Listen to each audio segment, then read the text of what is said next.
दोनों देशों में सीज फायर पर सहमति बन गई है।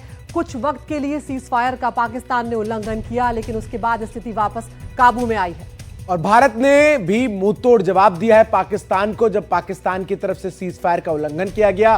विदेश सचिव विक्रम मिस्री की तरफ से प्रेस कॉन्फ्रेंस कर दो टूक कहा गया कि जिस सीज फायर का ऐलान किया गया था, पाकिस्तान की तरफ से उसका घोर उल्लंघन किया गया है और पाकिस्तान ये सुनिश्चित कर ले कि आखिर वो क्या चाहता है। आइए अब आगे बढ़ते हुए नजर डाल लेते हैं ऑपरेशन सिंदूर से जुड़ी 50 अहम खबरों पर। भारत और पाकिस्तान के बीच फिलहाल मिलिट्री एक्शन रुक गया है। शनिवार शाम 5 बजे से समझौता लागू हो गया है। हालांकि भारत ने साफ कर दिया है कि आतंक की कोई भी कार्रवाई युद्ध मानी जाएगी। विदेश सचिव विक्रम मिस्री ने कहा, भारत और पाकिस्तान के डीजीएमओ के बीच जो पिछले कुछ दिनों से चल रही सैन्य कार्रवाई है, उसे रोकने का समझौता हुआ था। उसके कुछ ही देर बाद ही पाकिस्तान की तरफ से हुई गोलीबारी। भारतीय सेना ने की जवाबी कार्रवाई। विदेश सचिव विक्रम मिस्री ने कहा है कि भारतीय सेना इस स्थिति पर कड़ी नजर रखे हुए है और उसे किसी भी अतिक्रमण से निपटने के लिए ठोस और सख्त कदम उठाने के लिए आदेश दे दिए गए हैं। अब कल यानी 12 मई को दोपहर 12 बजे भारत और पाकिस्तान के डीजीएमओ के बीच आगे की बातचीत में ही तय होगा कि आगे का रास्ता क्या होने वाला है। जानकारों के मुताबिक पाकिस्तान से बातचीत का अनुरोध आना यह बताता है कि वो अलग थलग पड़ चुका है। संघर्ष विराम की आधिकारिक घोषणा के बाद पाकिस्तान के प्रधानमंत्री शहबाज शरीफ ने लिखा, हम अमेरिकी राष्ट्रपति डोनाल्ड ट्रंप को क्षेत्र में शांति की बहाली के लिए उनके नेतृत्व और सक्रिय भूमिका के लिए धन्यवाद देते हैं। सीज फायर को लेकर अमेरिका के राष्ट्रपति डोनाल्ड ट्रंप ने ट्वीट कर खुशी जाहिर की और लिखा कि दोनों देशों को सामान्य समझदारी और श्रेष्ठ बुद्धिमत्ता का परिचय देने के लिए बधाई। भारत के राष्ट्रीय सुरक्षा सलाहकार अजीत डोभाल और चीन के विदेश मंत्री वांग यी के बीच फोन पर बातचीत हुई। इस बातचीत में वांग यी ने कहा कि चीन पहलगाम में हुए आतंकी हमले की निंदा करता है और आतंकवाद का सभी रूपों में विरोध करता है और वो उम्मीद करते हैं कि दोनों देश संयम और शांति बरतेंगे। भारत और पाकिस्तान के बीच सीज फायर की घोषणा पर जम्मू कश्मीर के मुख्यमंत्री उमर अब्दुल्ला ने कहा, भारत सरकार के प्रवक्ता की तरफ से भारत और पाकिस्तान के बीच सीज फायर का ऐलान हुआ, मैं इसका स्वागत करता हूं। अगर 2-3 दिन पहले ये हुआ होता तो हमने जो कीमती जानें गंवाई हैं वो नहीं होता। भारत और पाकिस्तान के बीच हुए संघर्ष विराम के बाद असदुद्दीन ओवैसी ने कहा कि युद्ध विराम हो या ना हो, भारत को पहलगाम आतंकी हमले के लिए जिम्मेदार लोगों का पीछा करना जारी रखना चाहिए। अब तक पाकिस्तान भारत के खिलाफ आतंकवाद के लिए अपनी जमीन का इस्तेमाल करता रहेगा, तब तक शांति नहीं आ सकती। भारतीय सेना की स्ट्राइक में कांधार विमान हाईजैक के मास्टरमाइंड और जैश ए मोहम्मद के चीफ मौलाना मसूद अजहर के परिवार के 10 लोग मारे गए। मीडिया रिपोर्ट्स के मुताबिक आतंकी मसूद अजहर इस पर फूट फूट कर रोया। ऑपरेशन सिंदूर के तहत भारत ने पाकिस्तान के जिन आतंकवादियों को मार गिराया था, उसका नाम सामने आ गया है। सूत्रों के मुताबिक सेना की स्ट्राइक में 5 बड़े आतंकी मारे गए। इसमें मुदस्सर खादियान, खालिद हाफिज, जमील, यूसुफ अजहर और हसन खान का नाम शामिल है। रक्षा मंत्रालय ने प्रेस कॉन्फ्रेंस करके खारिज किए पाकिस्तान के दावे। पाकिस्तान ने ब्रह्मोस को नुकसान पहुंचाने का दावा किया था। पाकिस्तान की कार्रवाई में जो भारत ने कार्रवाई की, उसके बाद पाकिस्तान को यहां पर भारी नुकसान उठाना पड़ा है।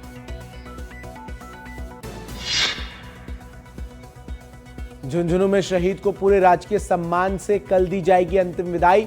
वायुसेना के medical assistant sergeant Surendra Kumar ने मोगा उधमपुर सेक्टर में पाकिस्तान के हवाई हमले में वीरगति को प्राप्त किया था।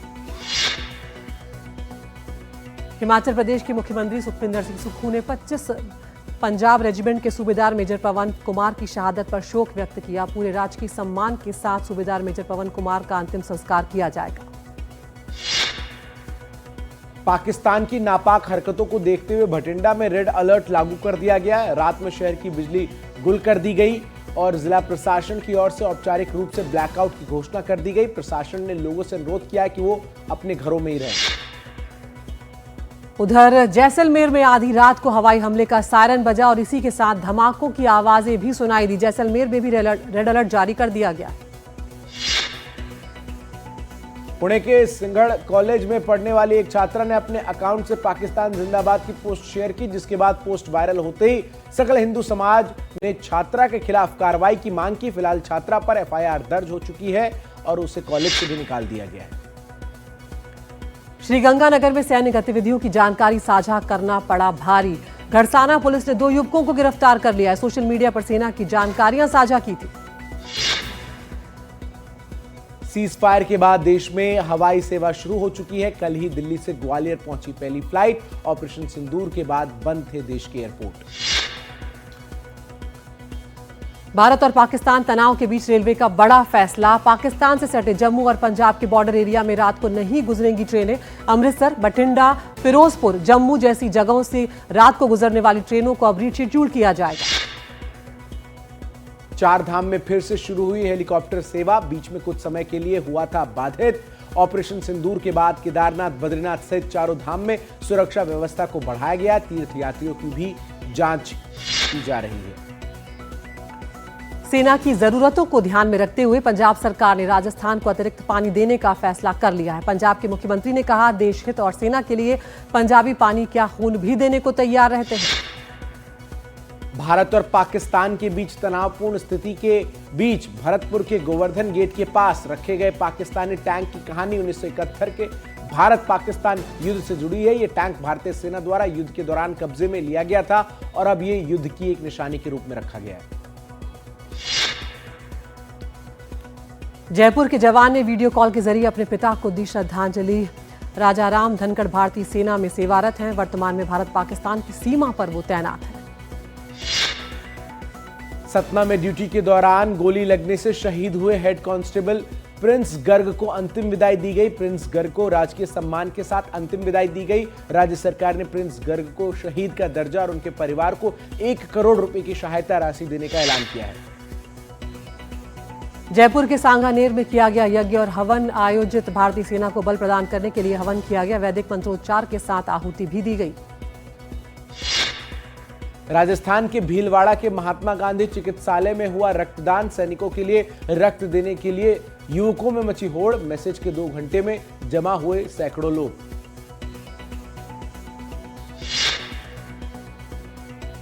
इंदौर के होलकर स्टेडियम को बम से उड़ाने की मिली धमकी। एमपीसीए को ईमेल के जरिए दी गई धमकी, जिसमें स्टेडियम और अस्पताल को उड़ाने की चेतावनी दी गई। पुलिस और बम स्क्वाड की टीम मौके पर पहुंची और स्टेडियम की जांच की, जहां कुछ भी संदिग्ध नहीं मिला।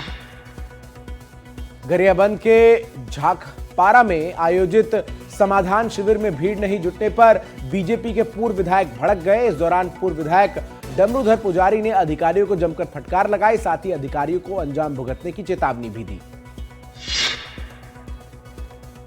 ग्वालियर में एक तेज रफ्तार कार ने एक्टिवा को जोरदार टक्कर मारी, जिससे स्कूटी सवार युवक कई फुट तक हवा में उछल गया। वहीं टक्कर के बाद कार ने स्कूटी को कई मीटर तक घसीटा भी। पुलिस ने आरोपी ड्राइवर को गिरफ्तार कर लिया है। सागर में बारातियों से भरी बस जरई गांव के पास दुर्घटनाग्रस्त हो गई। बस अनियंत्रित होकर पलट गई और खेत में जा गिरी। हादसे में बस में 25 बस यात्री जो सवार थे वो घायल हो गए। इनमें से 3 की हालत गंभीर बताई जा रही है। ड्राइवर को नींद के कारण झपकी आ गई, जिसकी वजह से यह हादसा हो गया। कोटा में एक अनियंत्रित कार ने 4 बच्चों को कुचल दिया। गनीमत ये रही कि किसी को भी किसी तरह की चोट नहीं आई है। पुलिस ने कार को जब्त कर लिया है। चालक की तलाश की जा रही है। राजस्थान के चूरू में जमीनी विवाद मामले में पुलिस पर हमला। पुलिस के पीछे दौड़ाया ट्रैक्टर। एक पुलिसकर्मी के ऊपर से गुजरा ट्रैक्टर। 4 लोग गिरफ्तार। चित्तौड़गढ़ में नाबालिग समेत 3 लोगों के साथ बर्बरता पूर्वक मारपीट की गई है। रस्सी, लाठी और इलेक्ट्रिक केबल से पिटाई की गई है। सोशल मीडिया पर यह वीडियो भी वायरल हो रहा है। अब पुलिस मामले की जांच कर रही है। गंगापुर सिटी में तालाब में डूबने से 3 लोगों की मौत। मरने वालों में 2 बच्चे और 1 महिला शामिल। एक युवती अस्पताल में भर्ती। शादी समारोह में शामिल होने आए थे सभी। राजस्थान के चित्तौड़गढ़ में नशे के खिलाफ बड़ी कार्रवाई करते हुए 1.5 करोड़ की अफीम को जब्त किया गया है और इसी के साथ 2 आरोपी भी गिरफ्तार किए गए हैं। 30 किलो अफीम के साथ एक कार भी जब्त की गई है। सागर के देवरी में संदिग्ध अवस्था में मिला युवती का शव। युवती का शव देखकर राहगीरों ने पुलिस को सूचना दी। पुलिस ने शव की पहचान कर परिजनों को जानकारी दी। मृतक युवती के परिजनों ने जताई है हत्या की आशंका। सागर में सोशल मीडिया के जरिए ब्लैकमेलिंग और पैसे मांगने के दो गंभीर मामले सामने आए हैं। दोनों ही घटनाओं में आरोपी ने पीड़िताओं की तस्वीरों को अश्लील तरीके से एडिट किया और इंस्टाग्राम पर फर्जी अकाउंट बनाकर वायरल करने की धमकी दी। पुलिस ने केस दर्ज कर संदिग्धों को हिरासत में ले लिया है। मेहर जिले में स्थित आंगनवाड़ी केंद्रों का हाल बेहाल है। जर्जर भवन में आंगनवाड़ी केंद्र संचालित हो रहे हैं, जहां बच्चों को पोषण आहार और शिक्षा देने का काम किया जा रहा है। ऐसे में सुरक्षा को लेकर सवाल खड़े हो रहे हैं। बलरामपुर जिले के डौरा कोचरी क्षेत्र में आज भी ग्रामीणों को बिजली नहीं मिल पाई है। बिजली पावर हाउस का निर्माण अधूरा होने के कारण लोगों को बिजली की समस्या से जूझना पड़ रहा है। छत्तीसगढ़ का मामला है। बालाघाट के कई इलाकों में भीषण जल संकट देखने को मिल रहा है। यहां पानी की किल्लत के चलते लोगों को रोजमर्रा के कामों में भी काफी दिक्कतों का सामना करना पड़ रहा है। यहां लामता तहसील के कई गांव जल संकट से जूझ रहे हैं। पीने के पानी के लिए ग्रामीण एक हैंडपंप पर निर्भर है।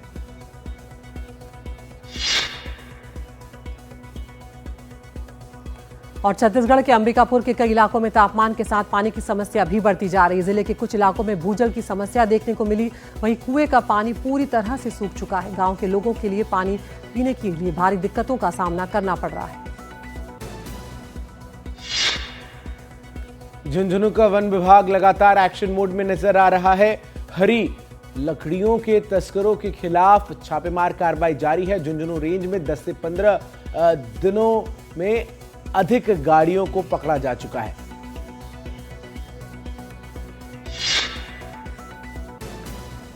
बड़वानी में अवैध रूप से लकड़ियों का परिवहन करते हुए ट्रैक्टर ट्रॉली जब्त किया गया। बताया जा रहा है कि कलेक्टरेट कार्यालय के पास से एक लकड़ियों से भरी ट्रैक्टर ट्रॉली जा रही थी। तहसीलदार ने जब कार्रवाई करते हुए ट्रॉली को अब जब्त कर लिया है।